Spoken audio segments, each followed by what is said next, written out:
माँ पिताश्री में आ गया और उनके नाना नानी उनका गजमुख देखकर चकित हो जाते हैं। पुत्र कहाँ चले गए थे तुम? तुम्हें ढूंढते ढूंढते विचलित हो रही थी मैं तो बुआ जी और फूफा जी से मिलने ब्रह्मलोक गया। मैंने कितनी बार कहा है बिना किसी को बताए कहीं नहीं जाना है, और वे रुष्ट होकर वहाँ से चली जाती हैं। और गणेश जी अपने नाना नानी को प्रणाम करते हैं। वो उन्हें खिलौने और आभूषण दिखाते हैं और उन्हीं खिलौने में एक दानव खिलौने के रूप में आकर सम्मिलित हो जाता है और उन्हें छल करके वहाँ से बाहर ले जाता है और उन्हें ऊंचाई से नीचे गिरा देता है। उनसे युद्ध करने लगता है और अपनी शक्तियों से उन पर वार कर देता है। गणेश जी अपनी शक्तियों से उसे पर वार कर देते हैं और उसे दुष्ट दानव का अंत कर देते हैं। और वहाँ माता पार्वती अन्य सभी लोग आ जाते हैं। क्या हुआ था पुत्र, तुम यहाँ कैसे पहुँच गए? बस पुत्र बहुत हुआ, कुछ नहीं सुनूंगी, मैं शांतिपूर्वक सो जाऊँ, नहीं तो मैं दंडित भी कर सकती हूँ तुम्हें। कल का दिवस अत्यंत महत्वपूर्ण है। गणेश जी सूर्य भगवान को प्रणाम करते हैं। पुत्री यहाँ पर कोई सजावट क्यों नहीं है? ना कोई मंडप, ना ही पुष्पों की लड़ियाँ, कुछ भी नहीं। नंदी, मैं इन पुष्पों से इस स्थान की सजावट कर दूंगा।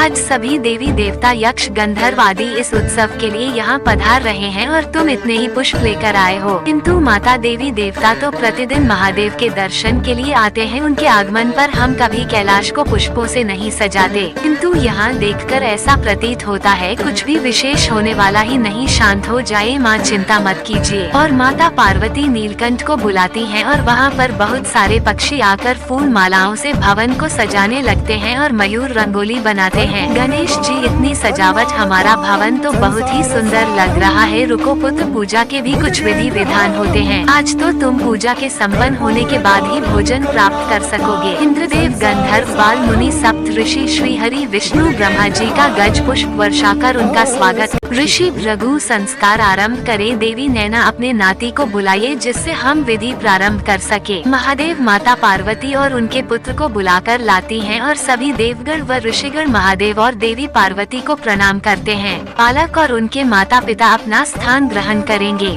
सर्वप्रथम छठी संस्कार होगा। बालक की बुआ उन्हें काजल लगाएंगी और माता सरस्वती उन्हें काजल लगाती हैं। बालक का नामकरण होगा, उससे पूर्व मुझे नेग लेना है बालक के पिता से।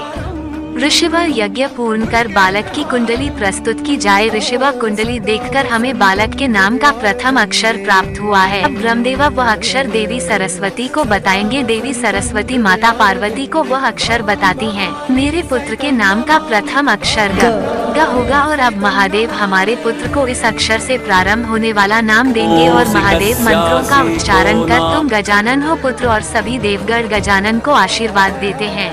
शनिदेव ने यहाँ पुनः आने का साहस कैसे किया? माता, मुझसे बहुत बड़ी भूल हुई थी, आपने तो मुझे उस रात्रि दंडित कर दिया था। आज अपने पुत्र के नामकरण संस्कार के दिवस क्या आप मुझे क्षमादान नहीं देंगी? माते, आज के शुभ अवसर पर मैं किसी को निराश कैसे कर सकती हूँ? देवी पार्वती, कोई और भी है जो आपसे भयभीत है? कौन भयभीत है? मुझसे भ्राताश्री को मेरे समझ आने में इतना भय क्यों हो रहा है? बहुत बड़ा दोष है मेरा माता। मैंने ही शनिदेव को अपने शब्दों में उलझा कर किया भ्रमित। कैलाश आकर आपके पुत्र का मुख देखने के लिए किया प्रेरित, किंतु माता हाथ जोड़ के मैं क्षमा मांगता हूँ।